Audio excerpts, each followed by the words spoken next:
Good afternoon and welcome to the Columbus Metropolitan Club. We're streaming live from the Boathouse at Confluence Park. My name's Jane Scott, and it's a pleasure and privilege to be the President and CEO of the Columbus Metropolitan Club and to welcome you to our forum today. Today, CMC's forum is supported by Regionomics, Bill Lafayette, and the Huntington National Bank. And our live stream partners for the special report series are NBC4, NBC4i, WOSU Public Media, PNC, the Tom E. Daly Foundation, MORPSI, the Dispatch Media Group, and the Ohio State University Wexner Medical Center. The discussion and debate around reopening businesses and our economy is in full swing. And we're pleased to welcome two CMC friends who are uniquely positioned to have this discussion today. So we're interested in knowing what's going on in the rooms where it happens. So please welcome President and CEO of the Columbus Partnership, Alex Fischer, and founder and CEO of Cameron Mitchell Restaurants, Cameron Mitchell, and our host, the Emmy Award-winning journalist and host of NBC4, The Spectrum, an attorney and a board member from the Columbus Metropolitan Club, Colleen Marshall. Colleen, we're looking forward to this conversation. I am too. I have a lot of questions for these two business leaders, and welcome to both of you gentlemen. Alex, I think I'm going to ask for you. Everyone wants a broad overview of what the temperament is, what the feeling is for Ohio businesses now that the government is ready to start this gradual rollout. Are we optimistic? You know, I think there is a level of optimism, and I think businesses and employees are anxious to get back to a new normal, but also being very, very responsible. So what we're seeing are companies responding very cautiously in stages to think about how to bring employees back into the workplace.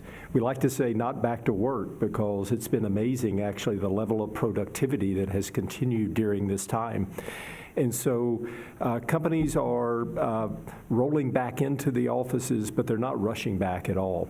Many companies are thinking about, not coming back into full force until the summertime, making sure that we're being very responsible in doing so. And interestingly, a lot of companies are realizing that this work from home experiment is an experiment that works, and are making plans to think about how to allow more flexibility in the workforce where it makes sense and where they can. So I think we're going to see a lot of shifts long term, but in the short term, I'm sensing over the last couple of weeks in particular a lot more optimism. It is interesting, and I've heard from businesses that say work from home works. You know where work from home doesn't work? In the hospitality industry. And Cameron Mitchell, I am sure you are one of the restaurant owners who made the decision fairly early on that we have to shut down. This has to be a shutdown. In the interest of full disclosure, my daughter-in-law works for you. My daughter used to work from you, and I'm getting a lot of questions from their friends who still work for you. And the big question I want to start with is, when do we come back? They want to know, and how do we come back? Well, we just opened up about a quarter of our restaurants last night to begin the process of, for carry-out and delivery and curbside pickup and so forth, to begin the reopening process. So we want to work out those kinks and get that all squared away prior to opening. We'll find out from the governor said he'll announce on Thursday. I think the date and the guidelines that they've adopted, the state's adopted for restaurants to reopen. And we think that's going to be 2 weeks from today, somewhere in that ballpark. It's going to be sooner than later, we know that. And we're anxious to get going. And we think it'll probably be at 50% seating capacity, but those rules are yet to be defined for us. But we'll adapt to whatever we have. But we're anxious to get back to work and anxious to get our restaurants back open, obviously. And Alex, the hospitality sector, it's not just restaurants, but hotels, entertainment. We've focused our short north area, for example, on that. What sectors are you seeing are going to have the greatest problem getting back up to speed and getting the economy churning again? Look, very few are immune from this, incredible challenge, unprecedented in society across the world in anybody's lifetime. And so this is going to be a slow return. This economy is not coming back quickly because it's going to require across a hospitality industry that will look very differently than the automotive industry that's very big in Columbus. Our healthcare systems, clearly have been operating, but operating in different ways and at different levels. Our retailers, and Columbus is a big headquartered operation for retail companies, are coming back at different paces. And so what we're going to see are different stages and threading of different companies coming back into the economy. And what that's going to mean from a macro level is going to be what we hope to be steady growth coming back, but it's going to be slow growth, and it's going to require a lot of perseverance.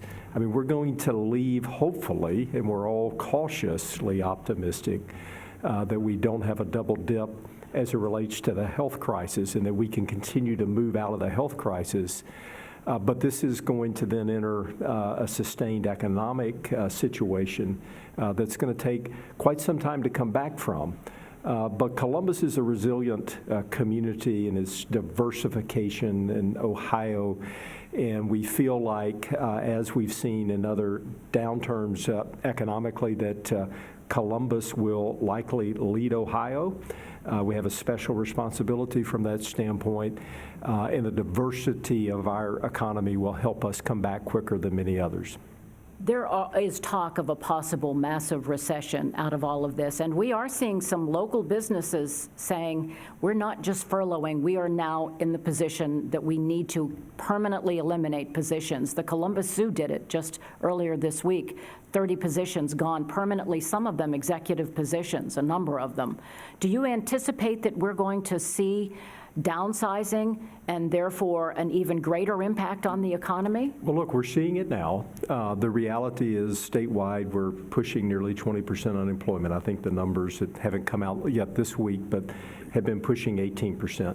Here in the Columbus region and for Franklin County, it's 12.5% unemployment. And we also know that those numbers don't hit everybody the same. I mean, we have real disparity between rural and urban areas. We've got some rural counties in central Ohio that are now pushing 30% unemployment with manufacturing declines. And we know the African American communities are being hit especially hard. And so this is going to be a very complicated and severe economic situation to come out of. Which is one of the ways we think about it. What I see are leaders thinking about the very short term. What's it mean to get out of this health crisis? They're thinking about the midterm. How are we going to do everything we can to be back to some semblance of normal into the summer time frame for the rest of the year? But increasingly, we're also looking across the long term to say, what's it going to take to rebuild and recover? How are we going to get back to a growth agenda in Columbus? And it's against all three of those timescales that I'm seeing leaders in both public and private sector looking at and making plans for. You know, Cameron, one of the questions that I got from friends of the children is that right now, let's say a waitress who works for Cameron Mitchell Restaurants is on unemployment. You have generously covered their health care through June. They got some bonuses out of the program that you had for the Employee Foundation. They're also getting unemployment and that $600 a week bonus from the federal government. If they go back to work at a downsized capacity with limited number of people in the restaurant, there's a chance they're going to be making far less money when they go back to work. Are you concerned about that? What's the incentive to come back to work?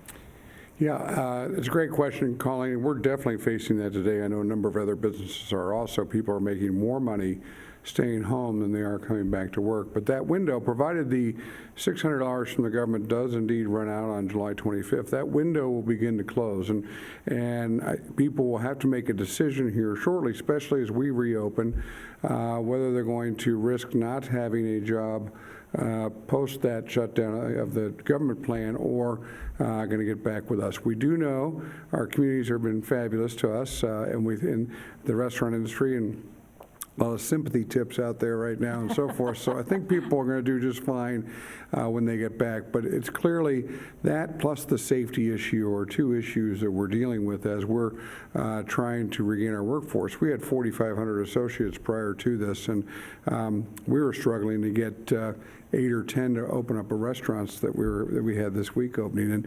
And now if we're faced with opening again in 2 weeks, 50% of our dining rooms, we're going to face some more issues. But that clock is running out, and eventually, I think, come June, they're going to realize that they need to get back to work. So if you reopen at 50% capacity, tell me what this looks like. Do you call back 50% of your people? Will people be sitting every other table? How do you, I'm used to seeing at bars people lining up, waiting for drinks while they're waiting for their table. How does it physically look when you come into a Cameron Mitchell restaurant? Well, again, yet to be determined whether they're going to actually make us take tables out or not seat, tables. My suggestion to the governor was just seat every other table or keep the 6-foot distancing through seating, but keeping the dining rooms the same. So it'd be no different in that respect coming into a restaurant later on a Tuesday night or earlier in the evening with it not being completely full. It should hopefully feel that same way.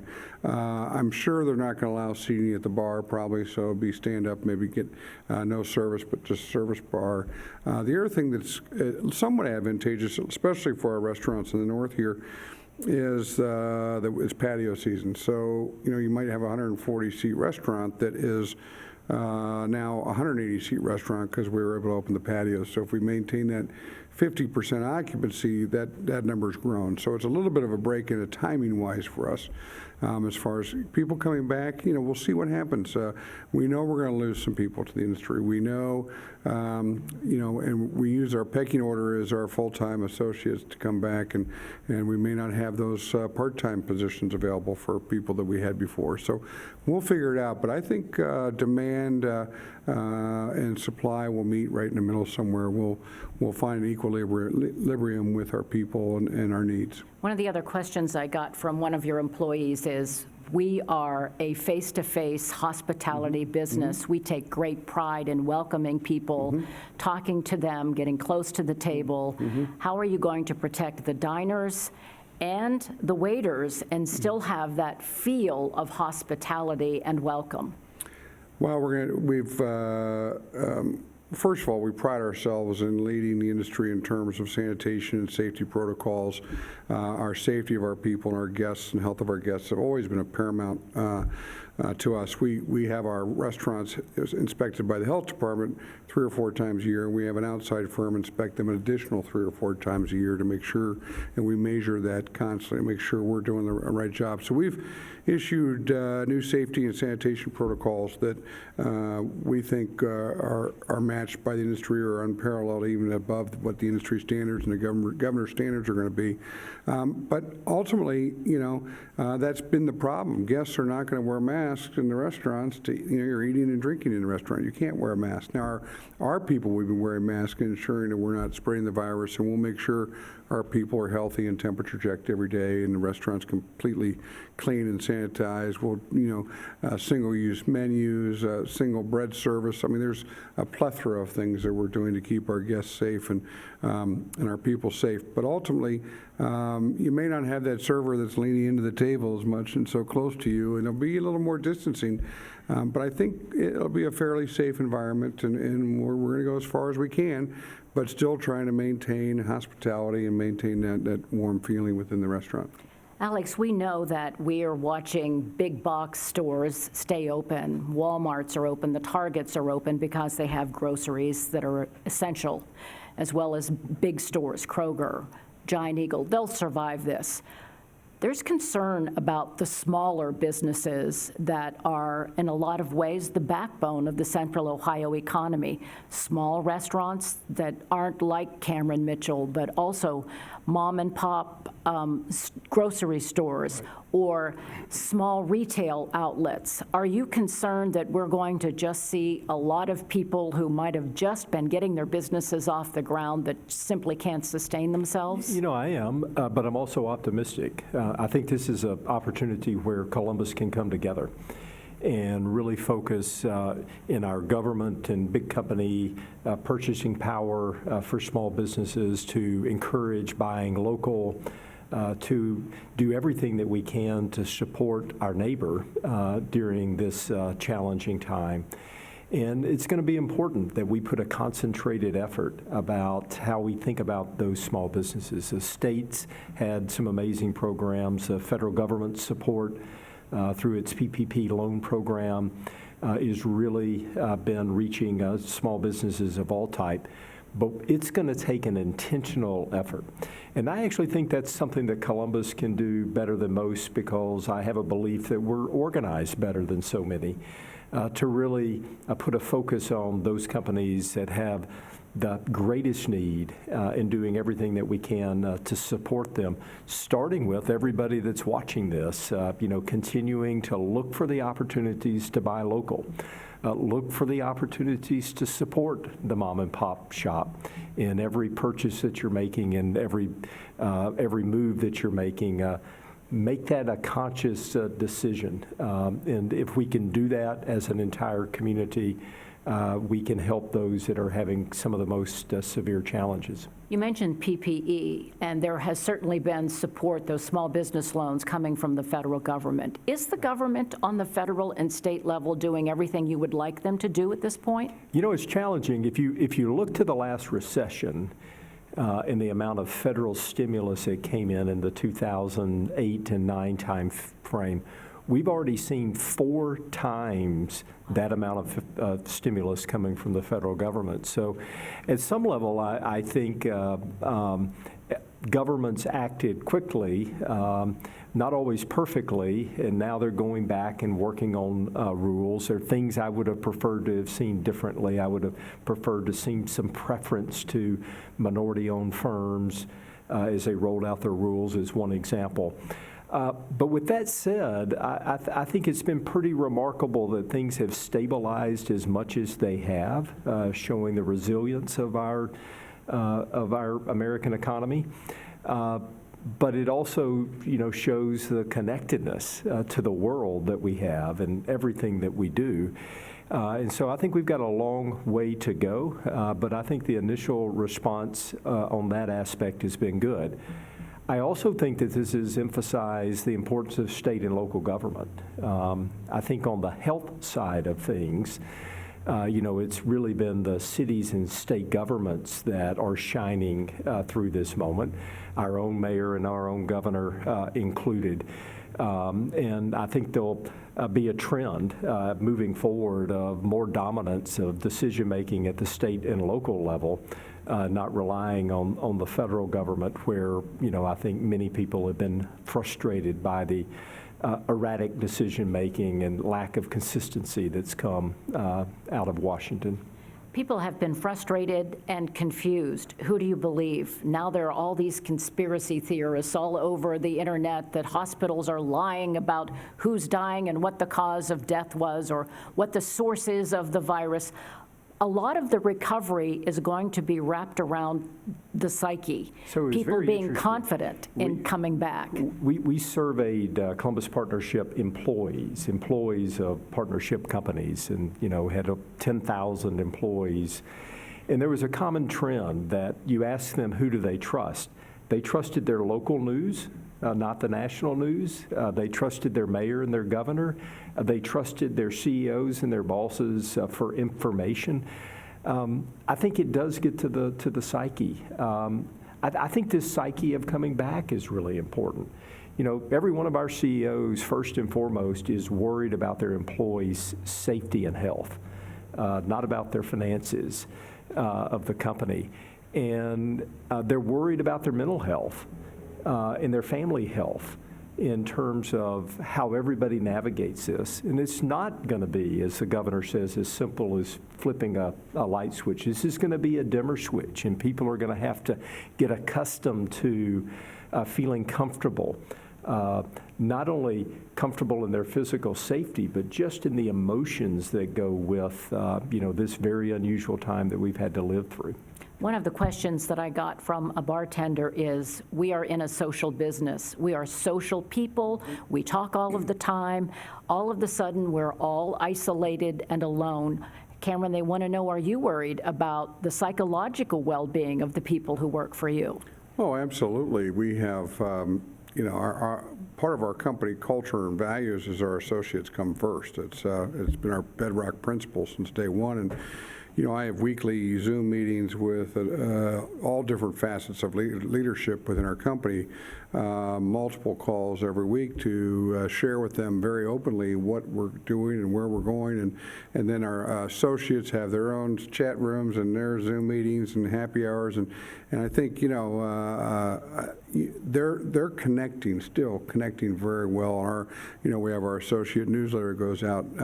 Our culture and values has been alive and well through this whole thing. And a lot of people thought that might go out the window, but in actuality, that's where it's even been strengthened. So I think people, they are social animals and they want to get back. And I think people realize today, this has got to end. We cannot stay home for much longer. I know my wife is the same way. Everybody's feeling that pressure to get out but do it safely. And so I think it's going to come together here, but it's going to take, as Alex said, a long haul. We look at it exactly the same way, the short term, midterm, and long term. And short term was survival and to get open, and we're working through that process. Second term is really to evaluate where we are and our profitability and hopefully have some sense of profitability. And the third is just to stay. We think this is going to be all the way through 21, and it's going to be a long time recovery, and we want to just stay viable through that time. So it's going to be challenging. It's also going to be a challenge to get people confident enough. Everyone says, I want to get out. I'm so tired of being in the house. But some polls show they're afraid to go into a restaurant. How do you market against that fear and make people realize we're going to keep you safe if you come into a restaurant? Yeah, I don't know that we can market against that fear. We will do everything we can all through our website and our front doors and everything in the evidence that people will see while they're in our restaurants, our care and concern we're taking. But ultimately, it's going to be their decision. And ultimately, as the public becomes more and more comfortable, that's when our dining rooms will grow and people will be more and more comfortable going out. So to a certain extent, that's out of our control. But we'll do whatever we can to make sure our public and our guests feel safe within our restaurants. And on that topic of marketing, Alex, we're seeing all of these television commercials with sad piano music and messages of togetherness and companies trying to find a new way to present themselves to the public that we're with you, we're going through this with you. Are those the kinds of messages that big businesses are going to have to be sending out for, as Cameron said, for another year? If we continue doing this, it's almost depressing. Look, I think you can't remake yourself. We're the same people, we're the same city, we're the same company today that we were in January. And that was a great city, great momentum. And we will be and are continuing to be today. And companies and people have to adapt. And you can think about how to improve. And so I think everybody, uses this moment in time to say, how do we get better? There's a saying of, let's get back to the new normal. I actually hope we get back to a better new normal, because I think through this process there's a lot of things that we as a community can address and deal with more aggressively. But fundamentally, I don't think we change who we are. I don't think companies change. We have great employers who, were putting the safety of their employees first in January, and they're continuing to do that now. Cameron's statement of philosophies in his business and how they operate didn't magically change overnight as a part of this. At some level, what we're doing is having a gut check and going back to the foundational bedrocks of what built our companies, what built our communities, what built this great city and state.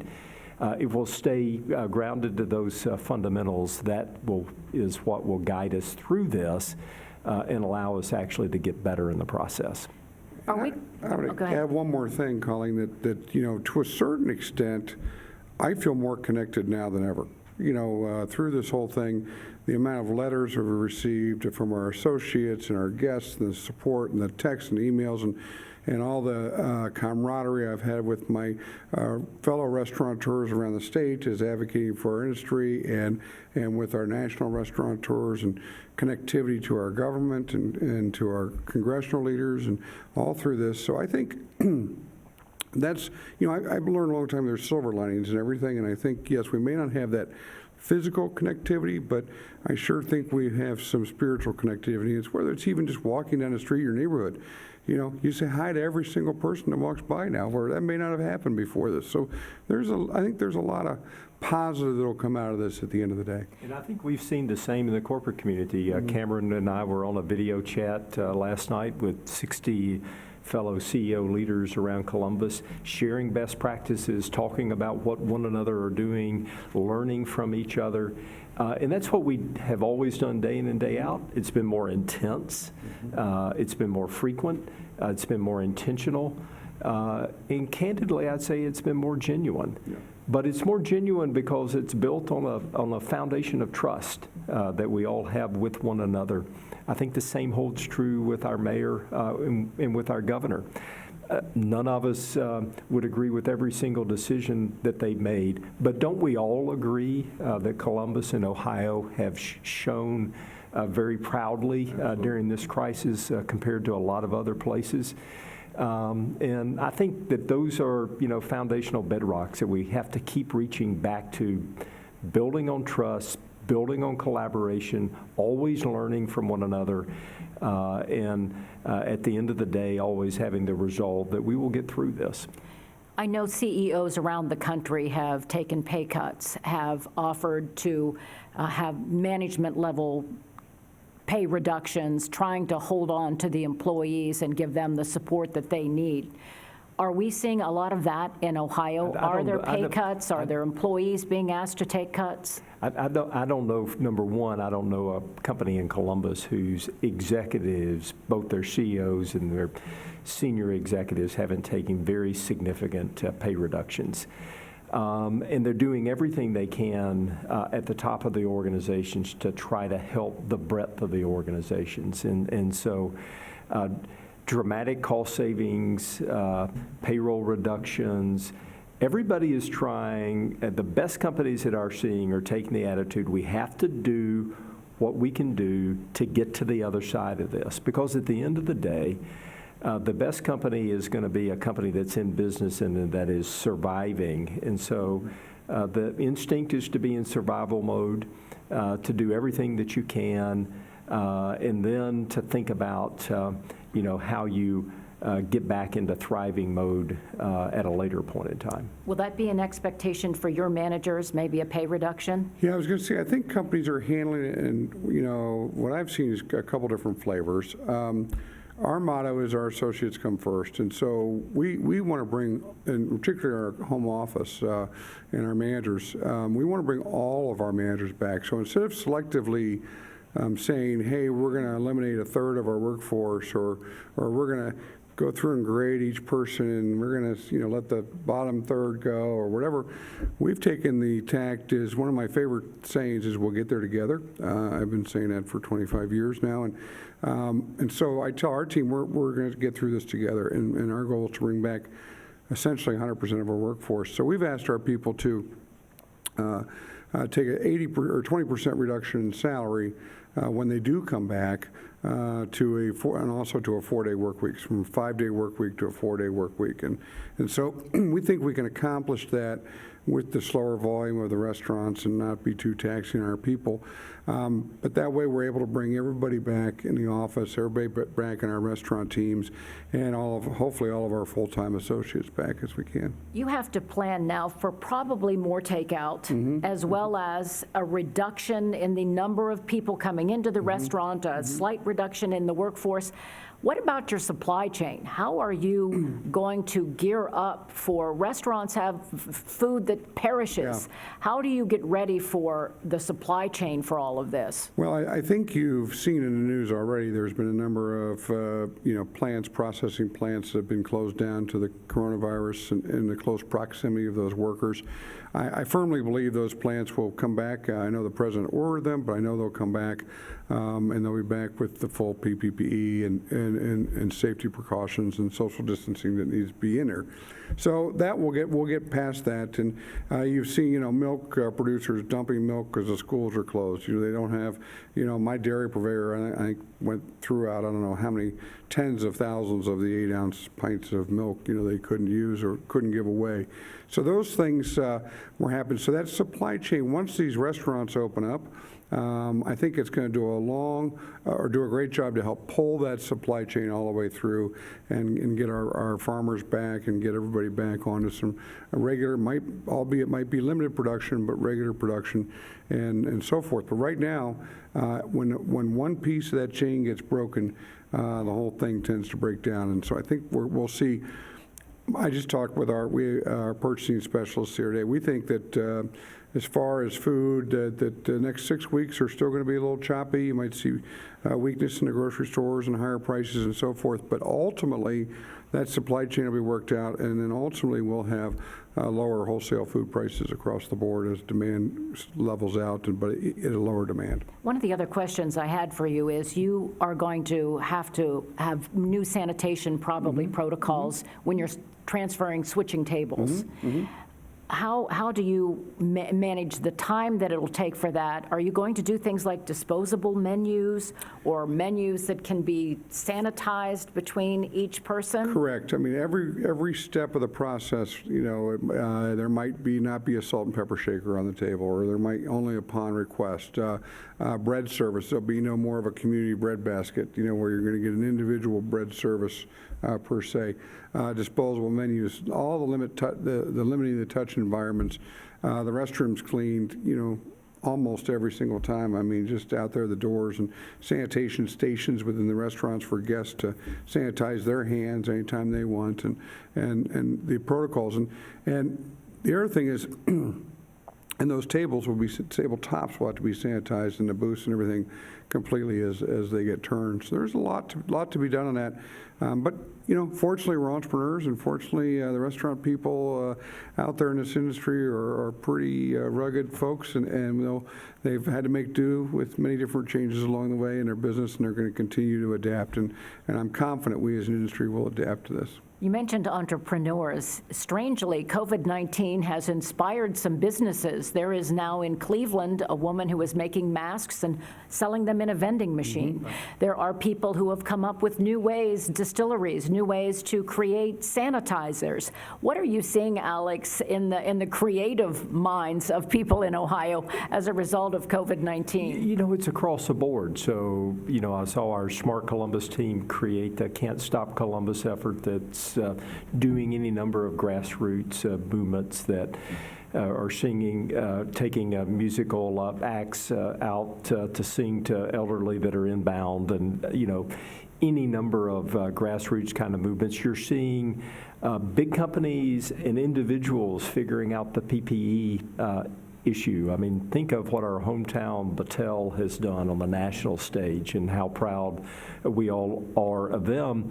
But I can tell you about the lady Gay who made my OSU mask for me, and across the board everybody is pitching in to do their part.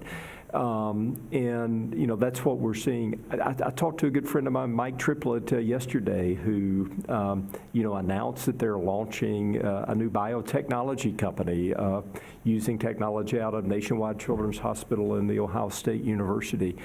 If you look back in history, these big moments in time, coming out of World War II was perhaps some of the greatest innovation that our country had ever seen.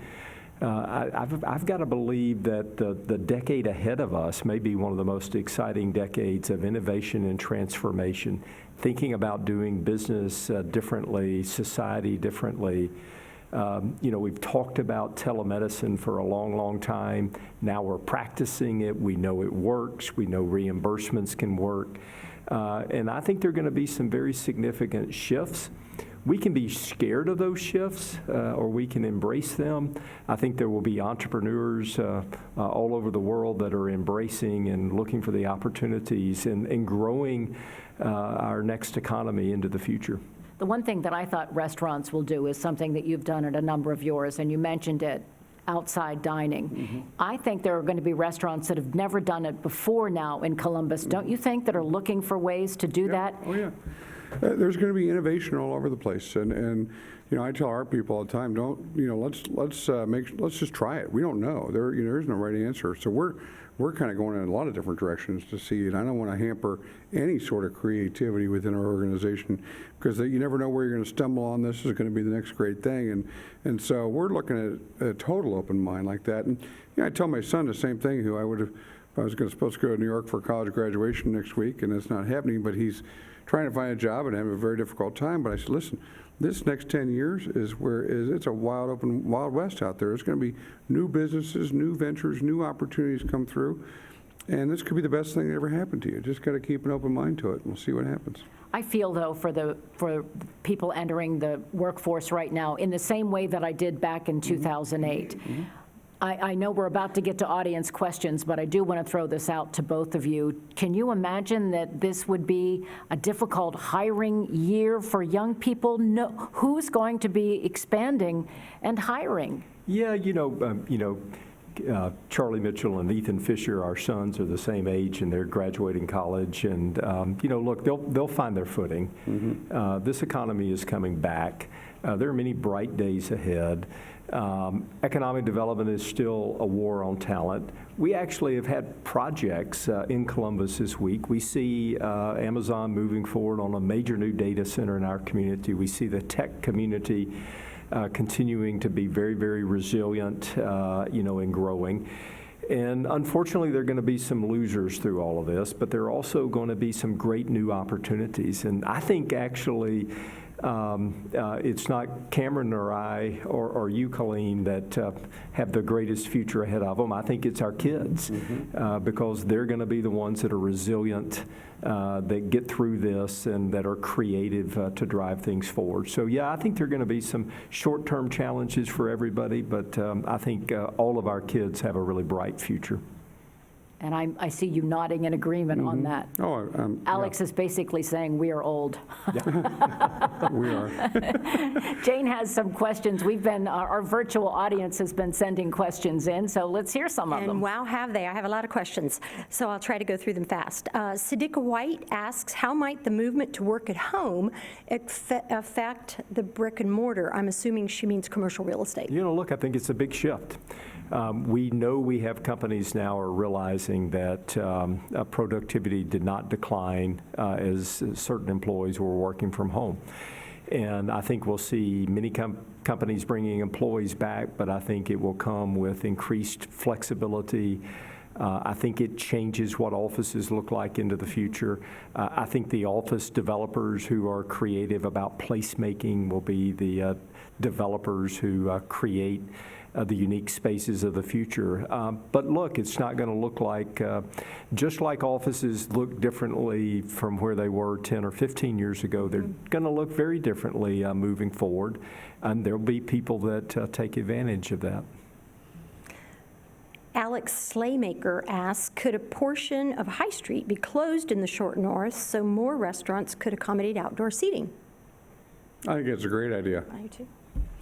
We're talking about that a little bit on High Street downtown to create more of a boulevard feel, but I think we could do that. I definitely think we could do that, if not permanently, but maybe even in the short term, or, one of my restaurants in Colorado does the exact same thing.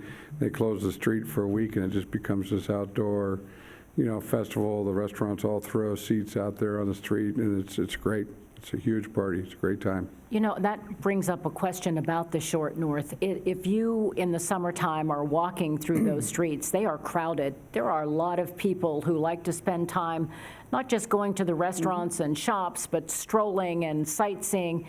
Do you imagine there are going to have to be controls on the number of people who can be on the sidewalks there? And how would that impact all of your restaurants in the Short North? Yeah, I don't know how you do that. I can't see that unless we get to an extreme duress situation. It's either going to be open or it's going to be closed. And in are my you going to opinion. require people to have masks on when they come in? How do you? No, we're going to follow the lead of the governor and the state requirements. You know, we require masks of all of our people. We would hope people wear masks. I'll wear masks if I go into a retail establishment, et cetera, but not everybody's going to be required to do that. And we don't feel like we're in the position to police that. So it's going to be up to our guests to make that decision.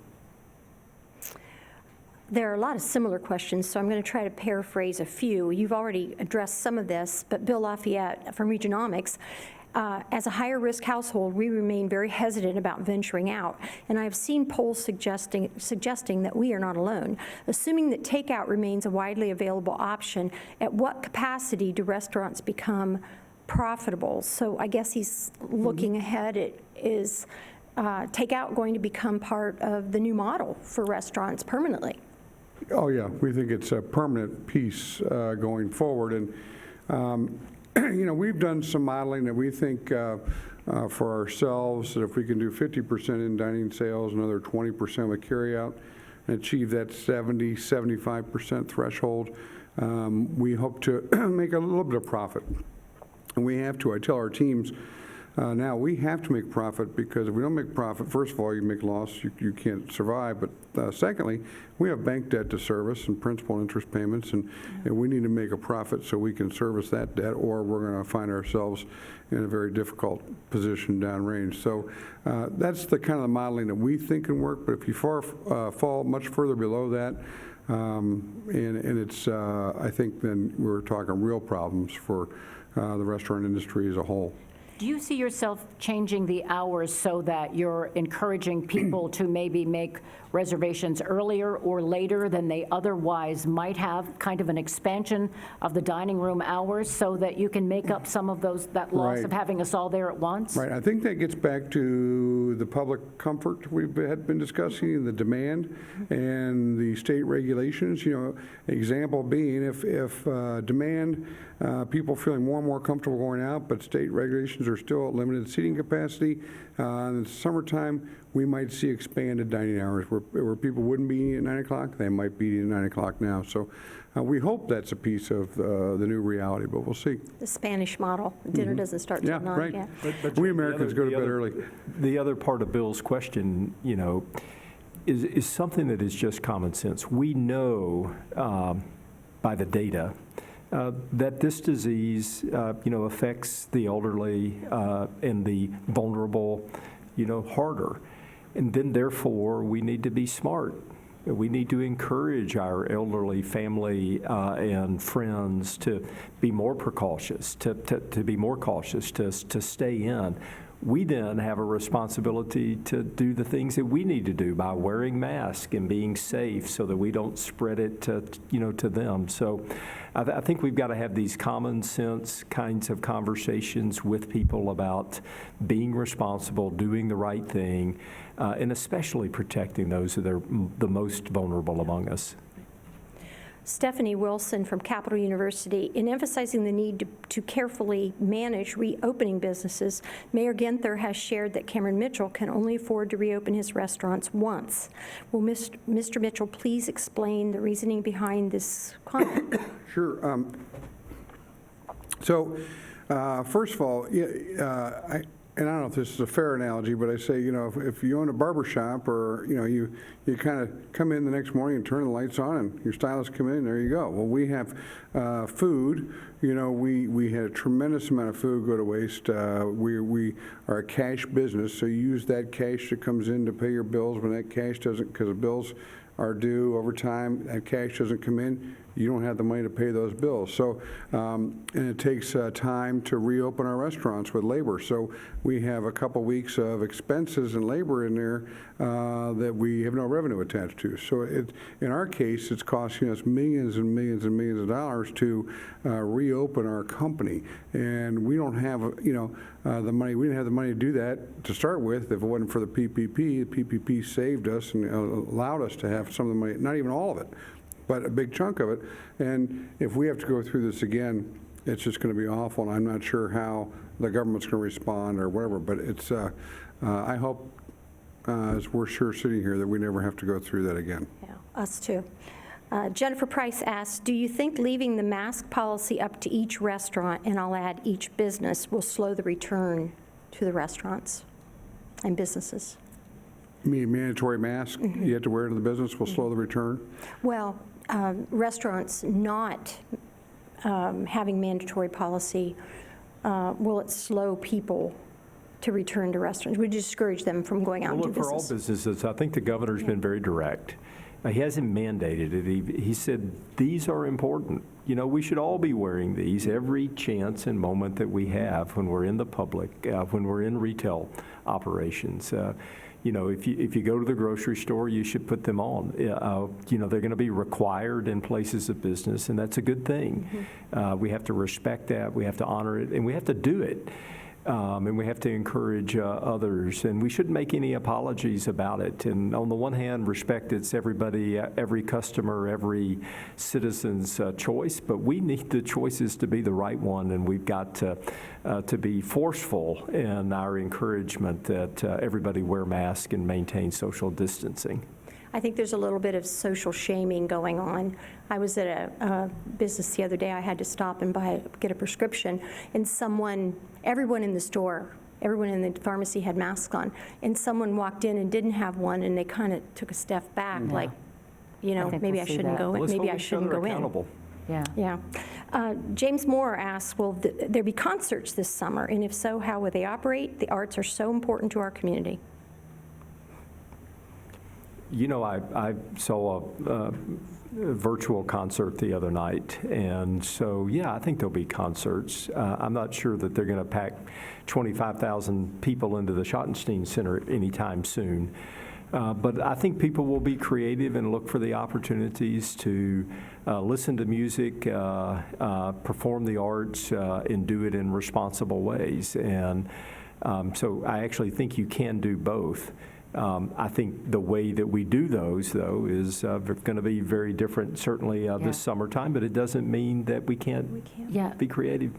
Before I let you go, I know we're nearly out of time, but Cameron, one of the questions I had from someone was, ask Cameron to describe what he envisions the experience for a diner to be like coming into a restaurant in this new environment. What will we see? How will the experience feel? What do you want diners to get out of a post-coronavirus visit to one of your restaurants? Well, that's a good question. I think I've kind of addressed it already. We want our guests to feel as normal and as natural as possible. So I think one is they're going to feel, subliminally or just directly, they see you on the door, but they're going to know the sanitation practices. They're going to see our staff in masks and gloves and so forth. So they're going to feel that. That's probably the most visible thing that's different. They're going to see it in, might be in the menus, might be a little more limited per se. Temporary menus, not temporary, but one single-use menus. They're the tabletop itself or so forth. But hopefully the idea is that once they're seated and in the restaurant and enjoying the experience, they're still enjoying the great hospitality experience that our guests have come to know and trust from us. And so that's our goal. And Alex, one final question for you. What is your message to not just the CEOs and the business community, but to all of us about your vision of the economy? Well, look, over the last decade, Columbus led the country in economic growth. And this has been one of the biggest speed bumps in the world's economy in history. We will recover. And as we recover, if we're smart, if we're aggressive, if we're not afraid, but if we're responsible, we will recover. We'll recover quicker. and we'll return to the glory days of Columbus. We have all the fundamentals. We have all the reasons to believe that we can continue the great economic renaissance that we've had. And certainly, this is a challenge. How we deal with this challenge will define how quickly and robustly that we come back. And I'm very bullish on Columbus leading Ohio back to the glory days and back to a point in time in which we're leading the country in economic growth and prosperity. And if that's optimistic, you're damn right it is. I'm an optimistic person. I believe in this city. I believe in our state. And I believe in all the citizens. We're doing everything right. Let's keep doing it. We'll persevere this together. We'll stick together. And by doing so, we'll rebound very, very quickly. Thank you both. What great words come out of this forum today. Trust, collaboration, resolve. The decade could be the most transformational, perhaps in our whole century. Steady growth, slow growth, persistence, perseverance, resilience, optimism. All great things for all of us to take home today. We look forward to seeing you next week, too, for our forum, Nonprofits, Frontline Response, where we'll be featuring Lisa Cordes, President and CEO of the United Way of Central Ohio, and Chuck Gehring, who's President and CEO of Life Care Alliance. Today, we're grateful for the support from Regionomics and Huntington National Bank, and for our live stream partners this week and for the weeks in the past and the weeks to come, NBC4, NBC4i, WSU Public Media, PNC, Tommy Daly Foundation, MORPSI, the Dispatch Media Group, and Ohio State University Wexner Medical Center. We're very grateful for our speakers, Alex Fischer, Cameron Mitchell, and Colleen Marshall, and we hope to see many of you live and in person at a Columbus Metropolitan Club forum sometime this summer, and a special thanks to those of you who purchased virtual seats for today's forum. We're very, very grateful. We all pray that we all come through this great and that our economy and our community will rebound as we've heard today. In the meantime, be well, stay safe, and we look forward to seeing you again.